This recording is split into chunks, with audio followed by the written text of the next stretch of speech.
Hello, everyone, and welcome to the first episode of the Tek Torrent Podcast. Today, I'm joined by your favorite host, TekShinji, along with Andrew, our intern. We got some amazing topics for you today. We're going to be talking about CES, because they got a lot of stuff coming out. AMD, Nvidia, and Intel all presenting in the order of red, green, and blue, or otherwise known as RGB. The 5800X X3D is 15% faster than the 5900X in 1080p gaming. And of course, EK seems to have made a new AIO that includes a GPU Waterblock along with the CPU Waterblock. All that and more in the first episode of the Tek Torrent Podcast. All right, so going right into it, guys. CES is going, if you don't know what that is a consumer electronics show. They do it every year. Because of human malware, it's been mostly remote. I don't think they've actually had like real people in the sense of like attendees attend. It's just like industry and news affiliates. But one thing I want to really talk about is I watch EK. I watch a lot of water cooling stuff from EK. So the EK has this new thing called the Matrix 7, which is a standardization of all their fitting heights and water block fitting locations, which allows it to be essentially interchangeable within the Lee & Lee style case with the front reflection distro plate. So you can essentially put in almost any GPU that's the Matrix 7 standard, because the fitting locations and heights on the water block are exactly the same, to where you can just put straight pipes in from the GPU all the way to distro block. That's pretty cool, because that's going to make water cooling a lot more accessible, especially hardline water cooling, which is a little bit harder to do than soft tubing. I think it's a good direction. I would honestly like to see something kind of more revolutionary than that, but it's good. It's good. Also, one thing I did notice during the EK CES, which is kind of, to me, is very exciting, is so we've had AIOs for CPUs for a long time, 10 years, whatever. It's been a long time, but now EK has finally released something called the, let me get the word right here. It is the, where did I put it? It's the EK AIO Plus. So the EK AIO Plus is the same thing as with a normal CPU AIO, but it also has a GPU block already attached to it. So if you look at the thing, it's radiator, tube to CPU, then tube to GPU block, then back to the radiator. I'm assuming they have some kind of AIO pump right on the CPU as with a traditional system, but that's pretty cool, because now you can truly water cool the whole system with an AIO that requires little to virtually no maintenance. So that's pretty cool stuff. We got. So so the GPU would be optional? No, like it comes with it already attached. So they just showed like pictures of it and talked about it. I haven't seen like a listing for specs or anything, but I guess because the socket for the CPU is fairly universal, right?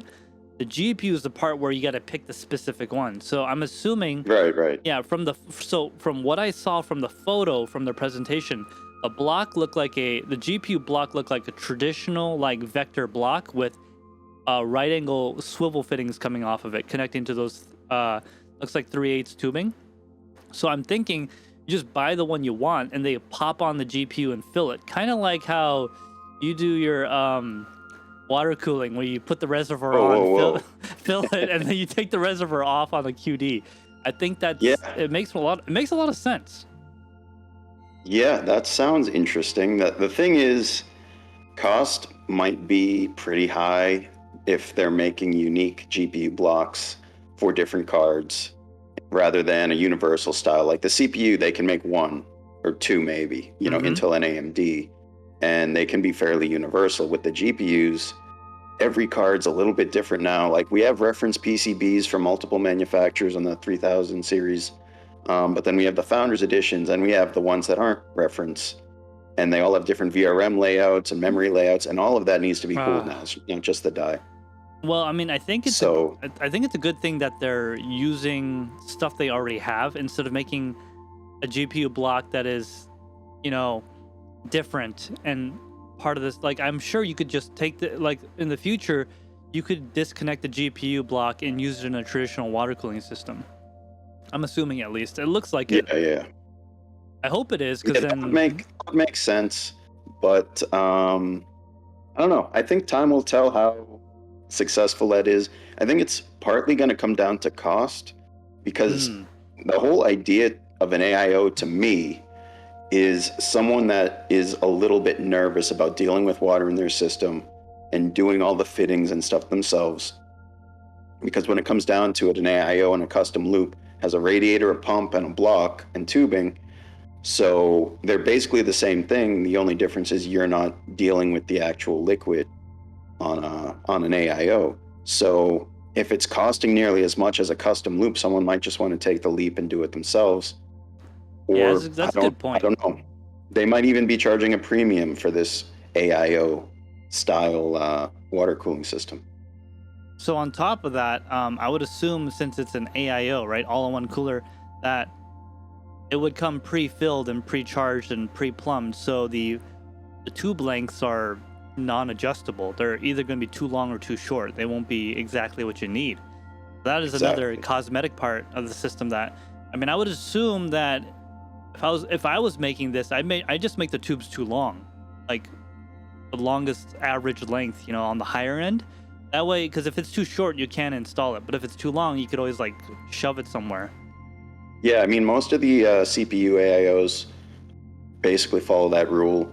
They give you enough tubing to mount a radiator in the top or the front, upside down, right side up, whatever. Yep. In most cases, to accommodate, you know, they might be using a small ATX case or like a full-sized, and they still want to be able to sell their product without making two different SKUs with different size tubing.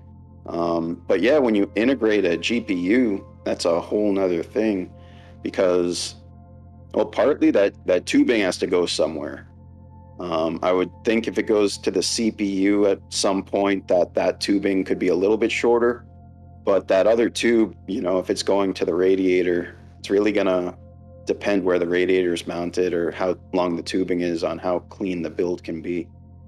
Exactly. The CPU to GPU tube could be probably shorter, because the CPU and GPU are closest possible in any good motherboard design. So the tube coming off the GPU to the radiator, man, that could be really long. That's probably the longest tube in the system, because it's all the way at the bottom. In a traditional computer, it'll be all the way at the bottom of the case or close to the glass if it's vertical mount, and then the radiator, you know, if you do it right, the tube would have to be on the bottom, because actually, I don't know. Remember that video that Gamers Nexus did with the AIO pump above the pumping, the high point, and saying not to do that? Got a lot of attention. I wonder how that would apply to this. Well, the important thing is to have the top of the radiator above the pump. Doesn't matter if your tubes are at the top of the radiator or the bottom, as long as wherever the potential for an air gap is within the radiator rather than the pump. Yeah. So but I mean, you got the way I see it, they make these things to where even if people were to install them wrong, they'll still work. Maybe not as well. Yeah. Because I mean, the amount of permeation you get now is less. Tubing's improved. EK especially, they sell a product that is low permeation tubing to begin with. I'm sure they would integrate that into an AIO, that technology at least, not necessarily that particular tubing. But and the filling methods, you can pretty much get, replace all of the air almost with the liquid, the way the factories do it now. You could just submerge everything in the liquid and fill it that way. Well, I think they probably fill those things with a vacuum. So. Oh yeah, that would. Yeah, that would. So like, stick one end over here, then vacuum until the liquid comes out on the other end, and then it's totally sealed. Right. Yeah. Right. There'd be very little to no air in that. I mean, that's how I do it in cars. So. Yeah, if they're talking, 5 years down the road, it might have a little bit of air, but it really shouldn't be an issue. But beyond that, I think. Just thinking here, it's probably going to be, they'll probably have some like suggested cases, suggested builds, or like, something to kind of model your build after, so that you don't have compatibility issues. And like then they'll probably target some of the major cases on the market, maybe like Corsair and Lienli. Maybe like our case, the H510. Oh, yeah, the NZXT case. Yeah, exactly. I mean, that's That might be a little. That's kind of an affordable case. That might be a little below EK's standard. Who knows? We'll see. Okay, so another thing about that, I don't have this in the doc, but I just saw it during EK's presentation. So this is not in the doc, but they've essentially, how MSI and EK have always had like a collaboration of like their some Greek goddess or god or Jesus board or whatever you want to call it, where it's like $800. I think one of their motherboards is like $2,000 actually. Anyways, EK has said, hey, we heard you guys, and we understand that some of you just don't have as much money as others. So we're going to make something a little bit more affordable for only $600 or something like that, where they take a mono block or like a motherboard specific block and they put on a lower end motherboard from MSI. Lower end being probably under $500, at least in this case. We'll see. I mean, I don't actually know how much they're like. I think they have an ASUS pre-waterblocked card that uses an EK block. And when you get into Strix territory, they're already pretty expensive, so it's hard to say if it's a good deal or not. But that even that Strix cooler, the Heatsink, is probably pretty expensive. So when you upgrade to the block, it might not seem like a ton of money because you're already paying the premium. Well, car only costs $50,000. What's the $1,000 wiper blade on? $51,000. Yeah, exactly. Exactly. Yeah, it's I mean, I'm gonna complain about EK about that all day, but honestly, they don't really have much competition. Well, actually, no. Let me rephrase that. They're getting more what's that company? Optimus, was it? Did you see their? Optimus, yeah. Yeah. Did you? Okay. I did not know about this until like just a couple of days ago. Did you see Optimus's dual plate water block for the Kingpin, the 3090 Kingpin? No. It is okay. First of all, it's $600. Okay. Yeah, that's what I was gonna say. I mean, if you're buying a Kingpin that's already water blocked, and then you're dropping another $600 on a new water block. Well, I'm thinking people that would do this would probably buy the hybrid because it's, it's probably the same price. I don't know. They buy the hybrid and they buy this block from Optimus, and this block from Optimus is absolutely breathtaking. It is beautiful, but it's also like $600 shipped. And I will say this though, one thing I like about it a lot, the back block on the Optimus, which is also active cooled by the way, covers the entire GPU. So it has the area where it touches the memory, but the rest of the GPU is just one giant thermal pad. It's pretty cool. Now, as to how thick this thermal pad is and how tight it is, where it will make contact with the the 12 pins or something, or the 6 pin or 8 pin, or I don't know about that because I know that's been a problem before with some EK backplates shorting out. But I like how it's covering the whole board because then it wicks heat away from every component, like even the VRMs and stuff. So it brings the card's temperature overall lower. All right, so I'm going to say the opposite of what you just said. Okay. I don't like that it uses that and wicks heat away from all the components. And the reason is, tell me why. The reason is certain things, let's say the memory and the VRMs are rated to a higher temperature than the GPU itself. So by taking heat away from those components, when they don't necessarily need more cooling, the only thing you're really doing is increasing the temperature of the liquid at that point. I see your point. I mean, so shameless plug, guys, if you haven't seen it yet, go check out our thermal pads roundup video where we discovered that increasing the efficiency of heat extraction from the card can actually increase your GPU core temperature, right? So that's why in that video we didn't have a conclusion on what was best, but rather we gave you the data to draw your own conclusion on what you guys want. If you're a gamer and don't really do what's that stuff people do these days with cards? Was it that mining stuff? I don't know. Whatever it was, that thing that causes the memory to get hot. Yeah, whatever that is. If you're one of those guys, then you probably want one that lowers the memory temps a lot, which is, good. If you're just a gamer, you probably don't want that, right? Because it increases the GPU core. That's what you'd really depend on. So yeah, I do see your point. It's cooling off components that are definitely a higher rated temperature, which will effectively increase the transfer efficiency to the water. Now, I see your point.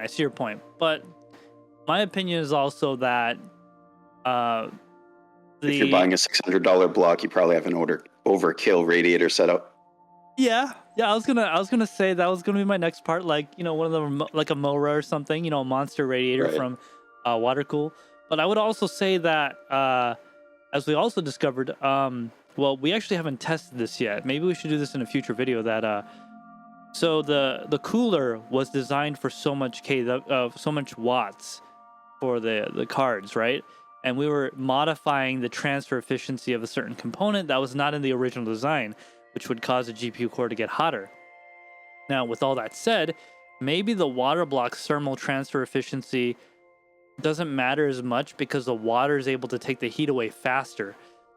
So I think it would really come down to your radiator if it was strong enough to dissipate all that extra energy. Because just to be clear, the amount of energy being produced by the card never changed, right?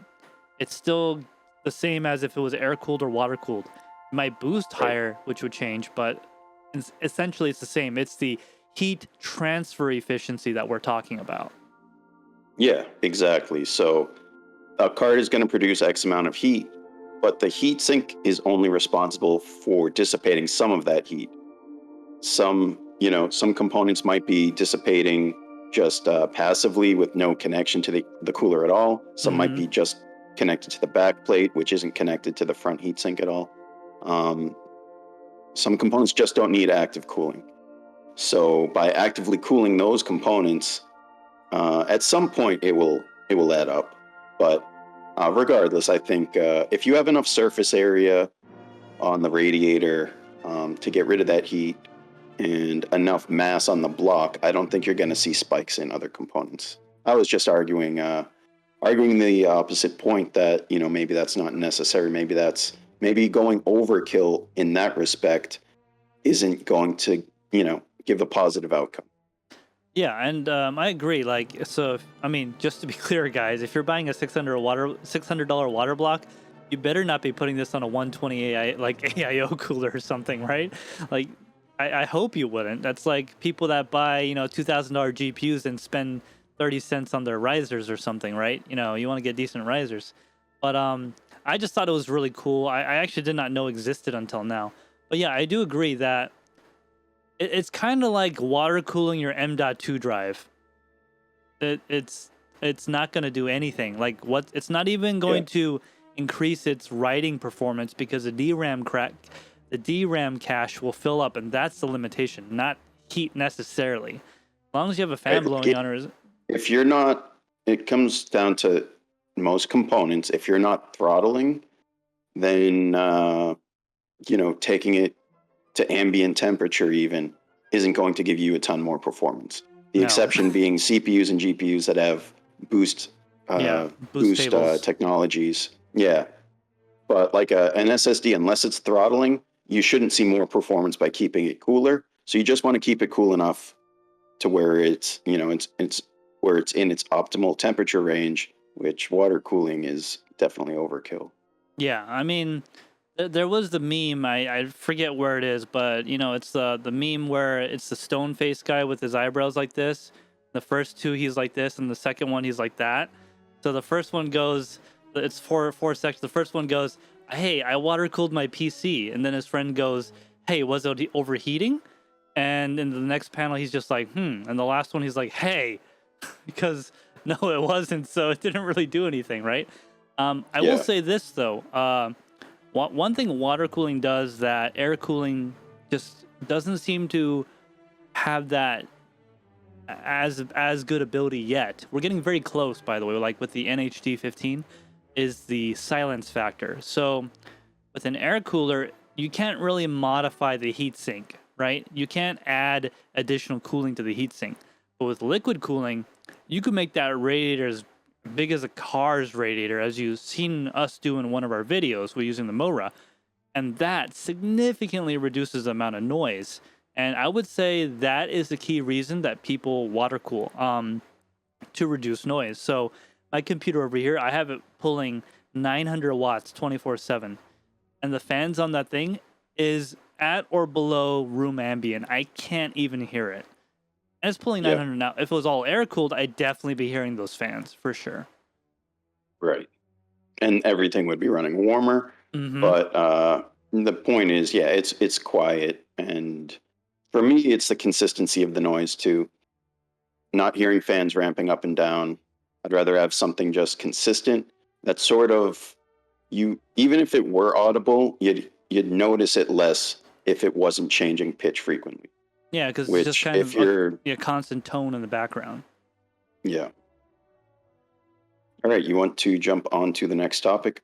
Yeah, so tell me about this 5800X 3D, 15% faster than the 5900X in 1080p gaming. That sounds like a lot. Why don't you tell me about what's going on? Because I actually don't know much about this.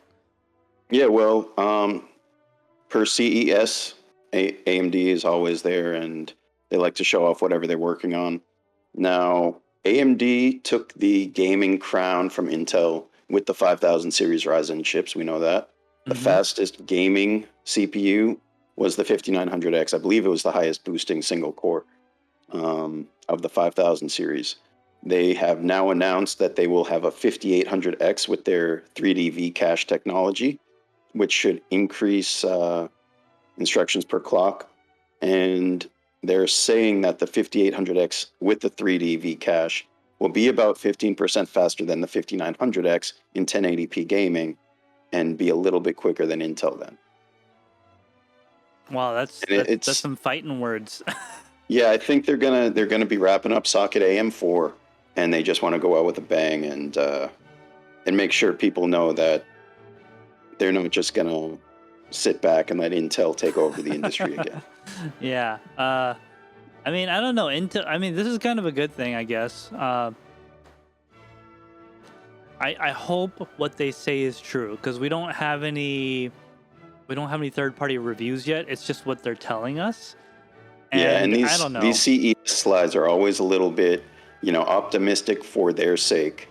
So once the reviews come out, we'll see how true that is. They gave a few titles like Watch Dogs Legion. I think they said 40% over the 5900X. So it's going to be 20% in a real world application. And CSGO was like even. So throughout some various titles, it averaged out to about 15%, according to AMD. What also comes down to cost, right? It doesn't matter how much faster it is if it costs more. So right. It'll be really interesting to see how they price it, because they didn't announce pricing or anything, right? I'll double check, but I don't think they did. Yeah, so while you're double checking on that, so just a little history if you guys don't know. Intel's been on top of the gaming industry for a long time. And I don't know, man, they come up with 14 plus 13 squared plus to the next level. Just to be clear, guys, the nanometer process, which is the measurement of size essentially, is not a direct equivalent to efficiency or power, because the measurement standards per chip is different. That's like saying, in my country, this is an inch, but in someone else's country, this is an inch. So it doesn't really make sense to measure it that way. There's no universal standard per se, because what they're measuring is, yes, the same size, but the way it performs in application is not equivalent to its nanometer number. Anyway, so with that said, Andrew, do you have anything on that pricing?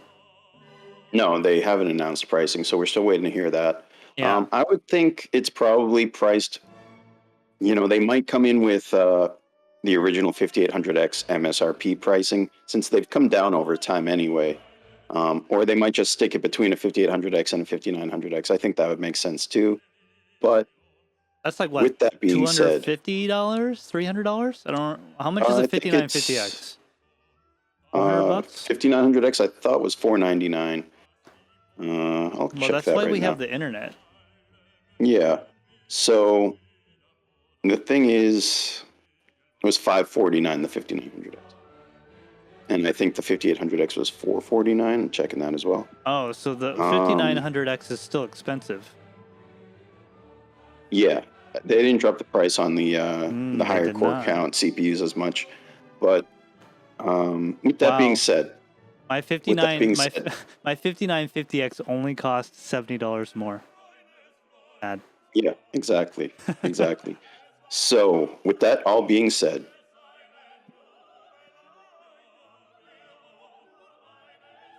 just letting the suspense build. Okay, with that all being said, who should be buying this CPU? That's the question I have. Yep. Okay, it's better performing, but why would you want? Well, I mean, I'd say why would you want to build on the last generation of a socket? Because you're not going to have an upgrade path. But with that being said, Intel has kind of been not upgradable most of the time throughout all of its architectures. They'd release a new chipset and say, oh yeah, it's not compatible with the old stuff. Or they'd release a new CPU and say, oh yeah, you have to use this new chipset even though it's the same socket. But AMD has advertised being an upgradable platform. And that's been a big selling point, I think, for the AMD CPUs. I mean, it's been out since like 2012, something like that. Maybe not that early, but it's been a while. The AM4 socket? Generations of chips. Yeah. Since Ryzen 1000 series. So, yeah, wow. It has been a long time. It's been a really long time. But the question is, do you want to jump in on this, or do you just want to wait for AM5, which we know is around the corner? Which is going to be talked about in the next section, so... Yeah, why don't we just jump into it? Do you think it's worth waiting for AM5 then? So, you know what I've told you guys about pre-ordering, right? So, I would say instead of asking whether the performance or what they say is worth it, because we're in this whole new world of the way supply chains and things work, I think it's mostly about the price. So my opinion, if I can get it for a good price, the next newest thing is not going to be leaps and bounds better. Just my opinion.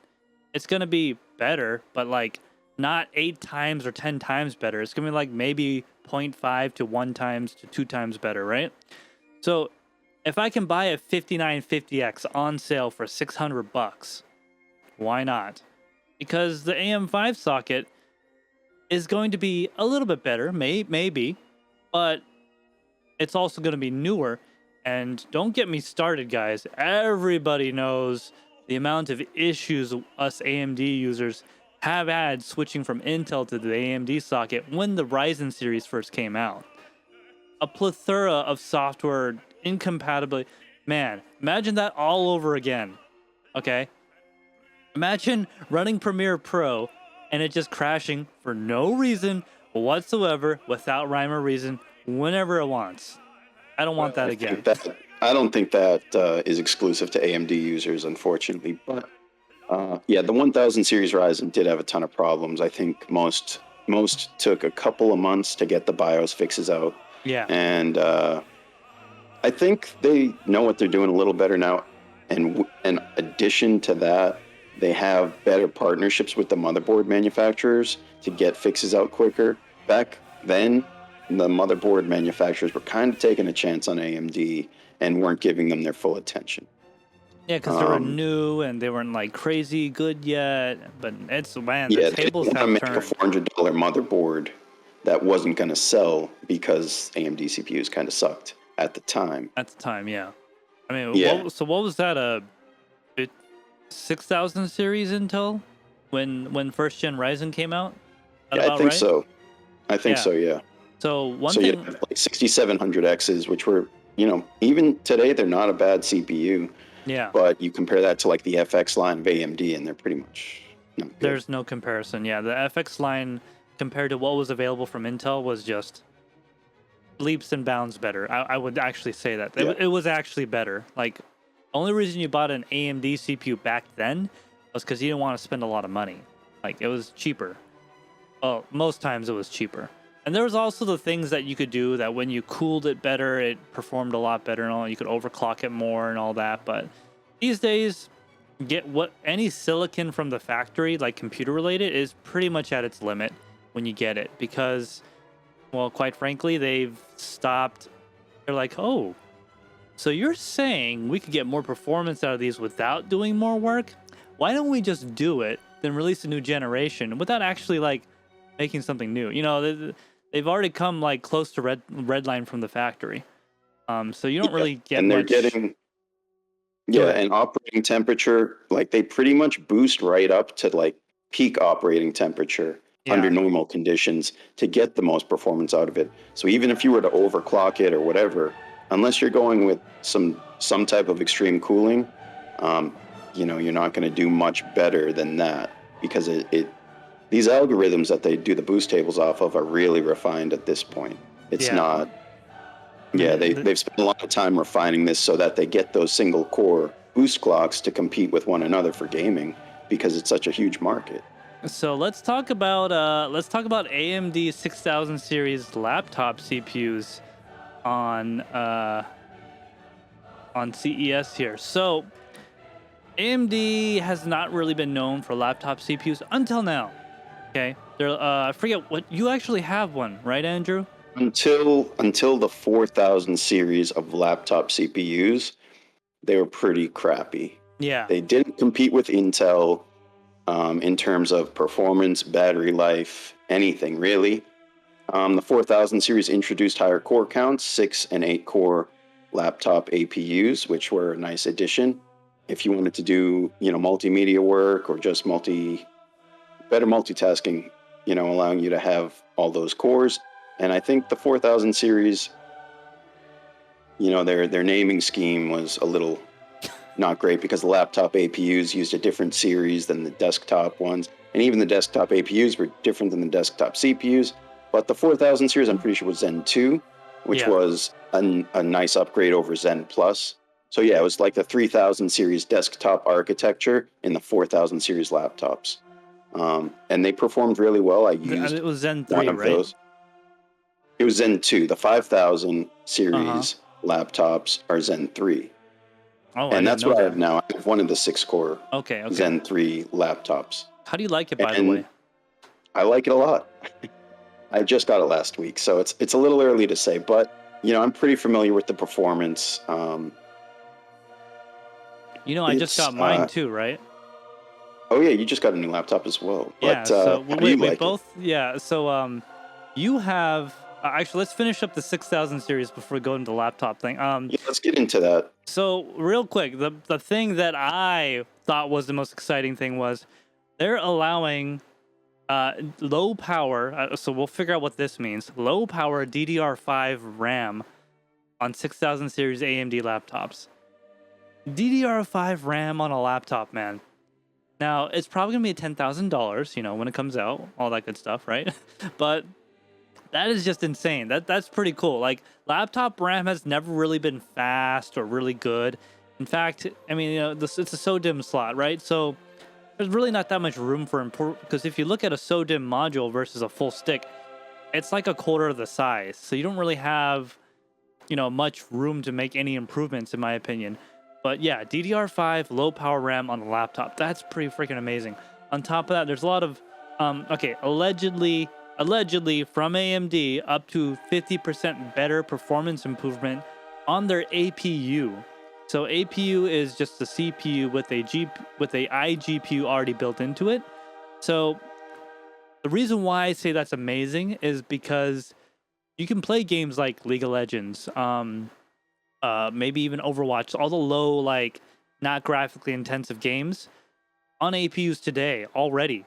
So if you can get one with 50% better performance, well, for a lot of games that you guys like Fall Guys and Among Us, that don't require a lot of graphics power, this is perfect, and it will really help with the GPU problems. That'll no longer be a problem in the future, right? Because it's gonna get plenty of GPUs, it's gonna be fine, you know, crypto's gonna crash, all that good stuff. But yeah, I just thought that was pretty amazing to hear. And the last thing I want to say is these new RDNA 2 APUs, allegedly, according to AMD, will have hardware ray tracing. That is amazing. That's pretty cool. Now, it's going to come with over 20 variants, so that's going to kind of suck, in my opinion, because it's already hard enough to figure out the laptop CPU comparisons. But that's pretty cool. I just think that's pretty cool. Like AMD is really coming up in both the desktop chip and laptop chip world. Well, it's exciting, right? To be able to get a laptop that can play games without a dedicated GPU. I think that might be a first, unless you're talking about like 10-year-old titles, 5-year-old really, gaming at like 720p type stuff. But I think what they've done is, the 4000 series laptop APUs were Zen 2, and it took them, I forget how long it came out after the Zen 2 CPUs for desktops, but it took some time, and I think they just needed to refine the process so that they could be more efficient, use less power, and be viable for a laptop. And I think they're doing something similar with these new laptop APUs. They have AMD APUs in the Xbox and the PlayStation 5, and those do very well. So if they've made that a little bit more efficient, and probably cut it down a bit, I don't think you'll get console performance out of a laptop just yet. Mm-hmm. But if they basically used that technology and squeezed it into a laptop to play some of the latest games, even if it's on low, I think that's amazing. I mean, imagine a cheap Ultrabook that can play League of Legends at 60 FPS.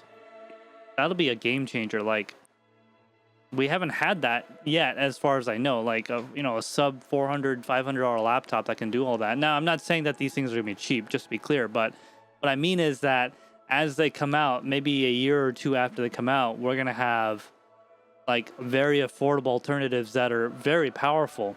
And that's pretty cool, I think. So speaking of laptops, me and Andrew have recently purchased new laptops. Andrew, you actually bought a brand new laptop, correct? Yeah, I bought a Black Friday special. I got a Lenovo Thinkbook, not a ThinkPad, it's a Thinkbook. And it has a Ryzen 5600H, which is their 6-core laptop APU, but it also has a 3060 Max-Q, so a 3060 mobile GPU. It's got an APU and a 3060 mobile in it. Yeah. Nice. Can you do that dynamic switch thing where it only uses the APU for low power? Then if you're using like something like gaming or whatever, you could use the 3060? Well, that's how Nvidia Optimus is designed. Okay, and I guess there's like a 10 or 15% hit in performance by default by doing that dynamic switching. There's this new Optimus version that you can that does it without the performance hit. It's like an active muck switch. This one doesn't have an active muck switch, but you can go into the BIOS and say only use the 3060, which will decrease battery life, but it won't take that performance hit if you're using a lot of 3D accelerated applications or games. So I can go in the BIOS and select just the 3060 and get full gaming performance, or I can do the automatic switching, which is probably about a 10% frame rate penalty. Because it's automatically doing it for you. Yeah. Okay, that's pretty cool. How's the It's basically pushing it through a bridge rather than picking one or the other, and that bridge adds a little bit of performance hit. Okay, that makes sense. So 3060 in that thing, what size is it? You got a bigger one, right? Yeah, it's the Thinkbook 16p, so it's a 16-inch, and it's 16 by 10 aspect ratio. Okay. Oh, so it's by 10, so it's got a little bit of a taller screen. That's cool. Yeah. So how is it going from a 13-inch? Because you had a 13-inch prior to this, right? Yeah, I had the Thinkbook 13p. I think it was the 13p. Thinkbook 13s. And that had the 4000 series APU, but it didn't have a dedicated graphics card, which was the weak point. I really liked the form factor of the 13, but without a dedicated GPU, even just doing basic video editing was a struggle. Well, basic being like 4K. So like if I really wanted to do like basic video editing, it could have done it. But when you have like 3D accelerated or GPU accelerated effects, it just wasn't capable. So having the dedicated GPU, particularly, in my opinion, Nvidia GPU, AMD GPUs still aren't that great for certain things. But yeah, that's the biggest difference. The form factor, I did like the 13 quite a bit. This is like 2 pounds heavier, the 16. It's also bigger, I went like a from, lot bigger. It's a lot bigger. Yeah, I thought it would be less dramatic, but it's quite significantly bigger. I haven't used a laptop this big before. The biggest one I've ever had was a 15.4. Yeah. And even, I mean, they're probably the same size because the bezels are smaller now than they used to be. But yeah, I just, I got used to that small form factor. It was really nice.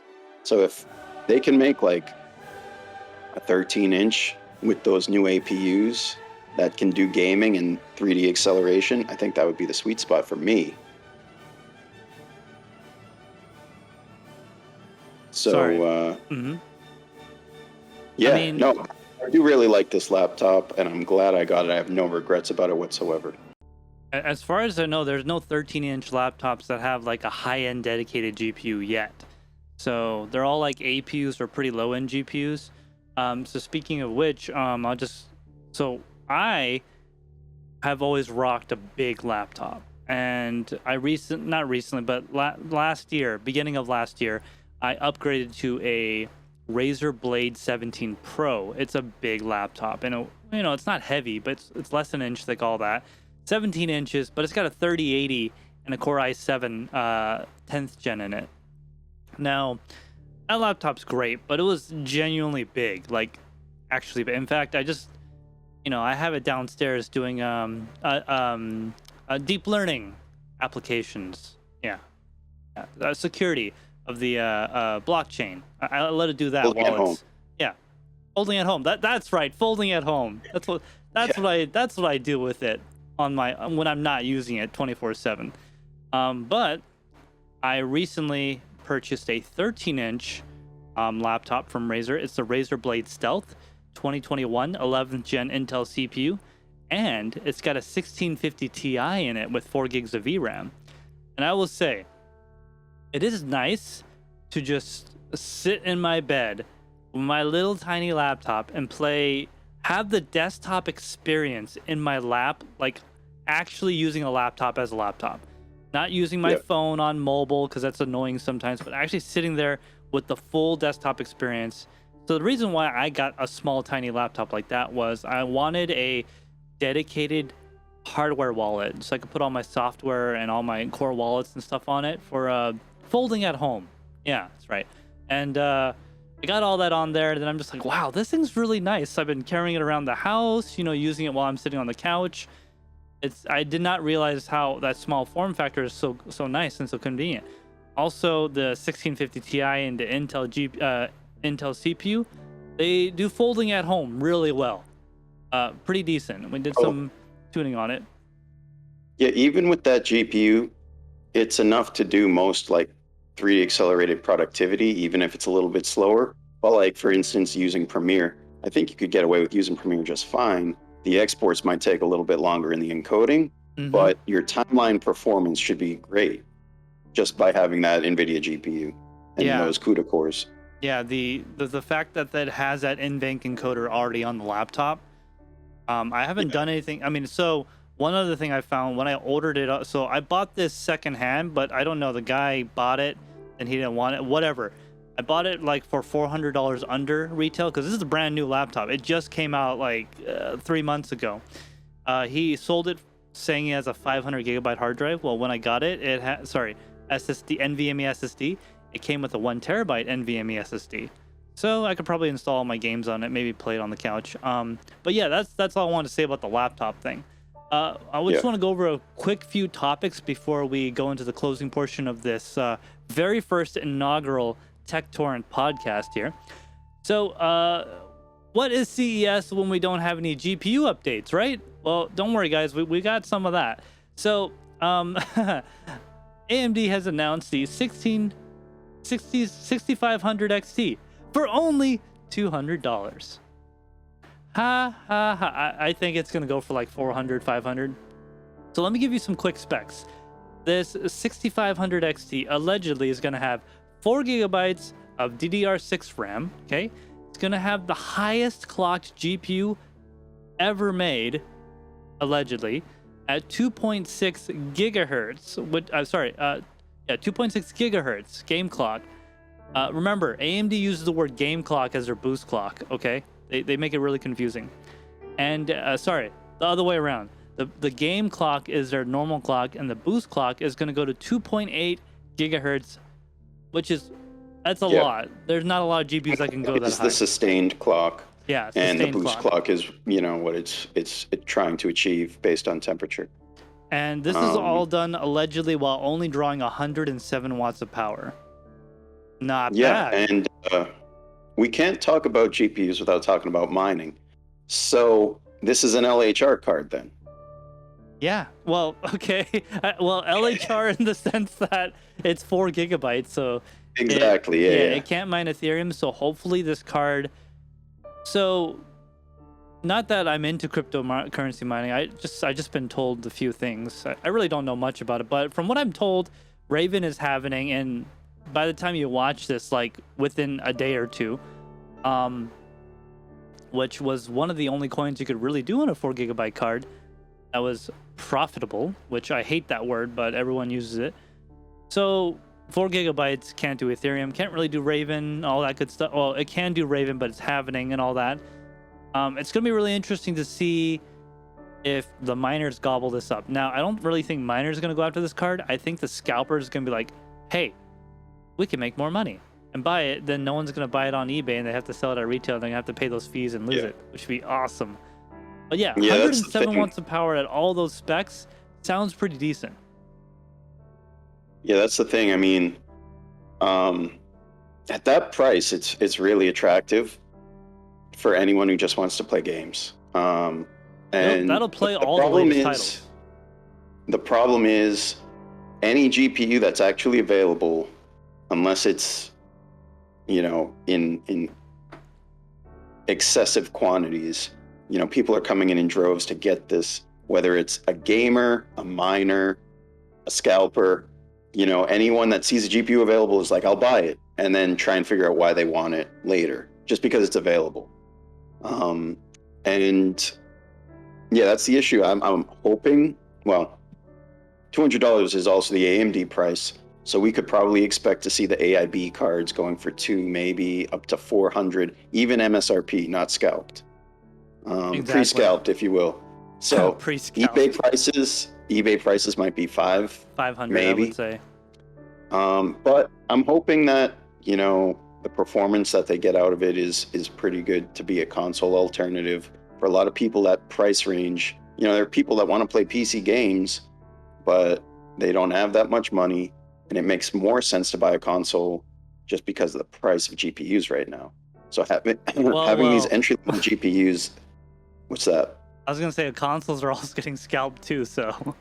Yeah, consoles are getting scalped too, but the entry-level GPUs up to now were basically still at MSRP, the same price as a console. Yep. It's interesting. Now, Nvidia also released a GPU, but I'm not gonna really talk about that because it was kind of not interesting. It's their new entry-level 3090 Ti. Yeah. Oh yeah. It's not even a Ti, dude. Wait, what? No, I was saying their new entry-level 3090 Ti. Yeah. Okay, for the gamers. Can I just cry about this for 1 second? I'll spend only 30 seconds on this and I'll move on. When there is a Kingpin variant of something, you are no longer allowed to make anything better for that generation. Okay? I'm just gonna say that much. Because I already have my Kingpin. And now it's worthless. I have to toss it in the trash. Okay? Because they made a 3090 Ti. Now you know what that means. They're going to make a 3090 Ti Kingpin. Oh, there is something else I want to talk about with that. Yeah, sure. Go ahead about that. I'm not going to talk. We'll come back to Nvidia GPUs and their CES announcements. But worth noting is EVGA has revised their step-up protocol and criteria. Have you heard about this? I have not. This is interesting. Let's hear it. All right, so you will no longer be able to buy, for instance, a GT210, a GT710, and use it for step up. Previously, it was pretty much any KR SKU. I've never done that. No, but it was previously pretty much any KR SKU, or more specifically, GPUs with a 3-year warranty were eligible for step up. Okay. To pretty much any card that was available for a step up. But now, specifically, if you buy, you should look into the EVGA step up if you don't know. Mhm. But you used to be able to buy any card and upgrade to any card that was available on their step up list. But now, there's certain cards that if you buy this card, you can only step up to these cards. So if you somehow found a brand new EVGA GeForce 10 series card from a qualified retailer, you could only step up to a 16 series. If you got a 16 series, you could only step up to a 20 series. If you got a 20 series, you can only step up to a 3060. If you get a 3060, you can go from a 3070, 3070 Ti, 3080, or 3080 Ti. Same with a 3060 Ti. And then once you get into the 3070 and up, you can step up to 3080s to 3090s. But honestly, I kind of saw this coming. I mean, honestly, let's just say it was nice while it lasted that you could just buy any card and get in the step up queue, because 100%. It made GPUs. It was just another way to get GPUs at MSRP, which was a nice thing. Yeah. But there's the whole program got abused a little bit, and allegedly by some individuals. Yeah. So whether it was abuse or not, people were sticking to the policy. That was their policy. But it makes more sense. The whole idea of step up is, say you have money right now for $30.50, $249. We'll get into that in a minute. Mm-hmm. But let's say that's all you can afford right now. But the step up is 90 days. So, in 3 months, you might be saving some money. You might be able to pay the difference on MSRP for a 3070. And that's basically what the program is for. You have this much money now, get your hands on an EVGA GPU, and you enter the step-up queue, and you buy the next one up or the one above that and pay the difference. And you're still paying MSRP. It's essentially, it's a free program. You're only paying for the price of the card. So that's the latest with the step-up program. You can still buy GPUs and upgrade to higher GPUs that you think you can afford within 90 days. I think it's a great program. And I think it's a much more sustainable model now. They can do this for years to come. They could have just got rid of it altogether, and it would have been a loss for gamers. That's 100%. That's 100%. I mean, EVGA could just follow suit and charge more money, but they're not. Well, not as much. Yeah, and as far as I know, there's no other company doing a program like this where you can buy a low-end GPU, 3050 being probably the cheapest one going forward, and getting a higher-end 30 series. No one else does that as far as I know. Do you know of anyone? MSI had... No, actually they don't anymore. Not even close. No. Okay, I believe every company has done away with any type of upgrade or step up. Because originally the program was like, if I don't, correct me if I'm wrong, Andrew, but also the main draw of the program was buy it now, because if something new comes out in 90 days, you could always step up to it. Yeah, that's it too. So you don't have to worry about that. Like, let's say GPUs were available all the time, and you bought a 2080 Ti right before the 30 series launch, and you were like, oh man, why'd I do that? I can't return it now because I'm out of 30 days. Yeah. Well, the step up's 90 days, and you could step it up to a 30 series and just pay the difference in MSRP. It's not like you'd have to take a hit selling the card secondhand. You just send in the card to EVGA. They send you back a nice new card that's the latest technology for the price of the difference that you paid to the new MSRP. So another thing, just real quick, that EVGA has done, they have raised the prices of their extended warranties, and they no longer offer a 10-year warranty. They do not. It's 5 now, I believe. So I know you have been an advocate for the extended warranties, right? Yeah, I have almost all my cards on the 10-year warranty. Why? Yeah, because now the best warranty you can get is a 7-year extended warranty. So for a 3-year warranty, is it 7 years? So for the total. Right. So for a 3-year warranty card, which is the standard, it's 4 additional years. Okay. So you can either, because if it's 7+ years, it'd be the same thing. No, you can either get 5 years total or 7 years total. Okay. With the extended warranties. Okay. So, and the prices have gone up. So for that 7-year extended warranty, if it's a $1,500 or more card, looking at 3080 Ti's and up, that would be $240 for that extended. $240? Yeah, you know better than me. What were they running before? $60. What did you pay for yours? Yeah, so it's quite a bit. Are you freaking kidding me? That's like that's like a 400% increase. Oh my god. Well, the price on the extended warranty is based on MSRP. For instance, if your card is under $200, a 7-year extended warranty would be $24. And there's 1, 2, 3, 4, 5, 6, 7, 8 different price brackets for extended warranties based on MSRP. You know, I feel a lot better about spending $60 for each one of my alleged 3090s that I have. You might want to hang on to those because, oh my god, you know, if they fail in 10 years, who knows what they'll send you back for a warranty. Dude, they'll probably send me, wait, we're already at 10, right? So they'll probably send me the new 2090 Ti. But by the time it fails, I mean, in like 10 years, they'll be like on the 8000 series. You'll get like an 8060 Ti. 8060 Ti. We've gone full circle of the number scheme. Exactly. No, it's going to be the 86,000 Ti. There you go. Oh, man. So just getting back to Nvidia at CES, they did announce 2 new GPUs, the 3050 with an alleged MSRP of $249, which so far I haven't heard anything saying or suggesting that they're going to have a Founders Edition, because they've never had a 50 series Founders Edition before. Not really, so no. that's probably going to be all AIB cards, so that MSRP is suggested, but you know, I expect it to be more in terms of AIB MSRPs. EVGA tends to be the cheapest, so even still, I think $300 is going to be the floor for that. And the 3090 Ti, they kind of teased, but didn't give us too much information other than to say it exists and looks just like a 3090. And we can expect the Founders Edition on that. Yeah, he actually held one, but it looked like it was CG'd the way it was moving. Yeah, and I don't know why they're really trying to force down our throats that it's a Ti when it's clearly a Ti, and it always has been. Let me just adjust my tie here. Yeah, I mean, I don't know. I have a problem with that, but it seems like he's just doubling down on a mistake the first time around. But we'll just call it a 3090 Ti and just force it down their throat. Exactly, because it's been called a Ti all this time, just like a Raspberry Pi, and a GIF is actually a GIF. So. All right, guys. So we're gonna go into the close. Oh, go ahead. What?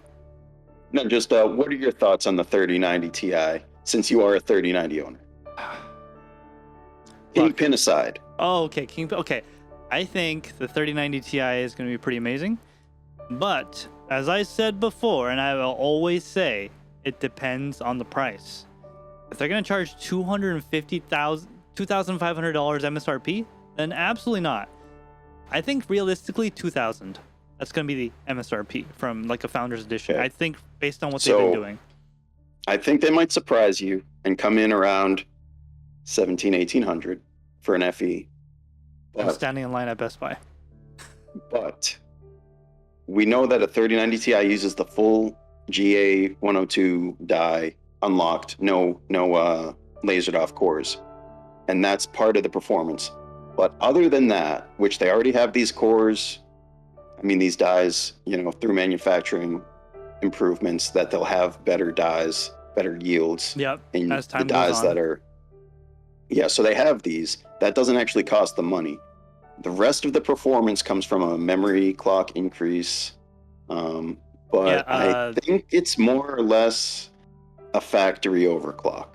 You're basically paying more for a few more cores. A bin chip. That, you know, a bin chip and a factory overclock. Yeah. Allegedly, the memory is 3090. Was it 21? Oh, go ahead. It's 21 gigabits per second. Yeah, 21 gigabits per second, which is what the old one was 18. 19.5. 19, yeah, so it's not really that much better either. So it's the equivalent of a 1,000 megahertz overclock and afterburner. Yeah. So it's something that's achievable by pretty much all 3090s My first one excluded. Yeah. But no, that memory, the Micron memory is rated for 21 gigabits per second, even on the 3090. They're just running it at its rating now instead of under its rating. So I wonder if that means it can run faster than before. Honestly, I think they're running the same. I think they're running the same Micron chips. So we'll see once they come out. But I don't think it's gonna be able to overclock much higher than 3090. But I would love to be surprised and see a little bit more performance on the table. Hey, EVGA, AMD, or Nvidia, whatever. If you want to send us a 3090 Ti to test, we'll give it right back after we're done. So I mean, we won't even charge you for it. Let's not be picky, Zotac. You know. Well, maybe not. Maybe not. We do have standards. This channel has standards now. Well, now we have standards. Before we take anything, you know. Yeah. But so, yeah. I mean, even the likes of Gigabyte. If you reach out to me, I might let you talk to me. Your people contact my people. All right. Well, we'll get it figured out.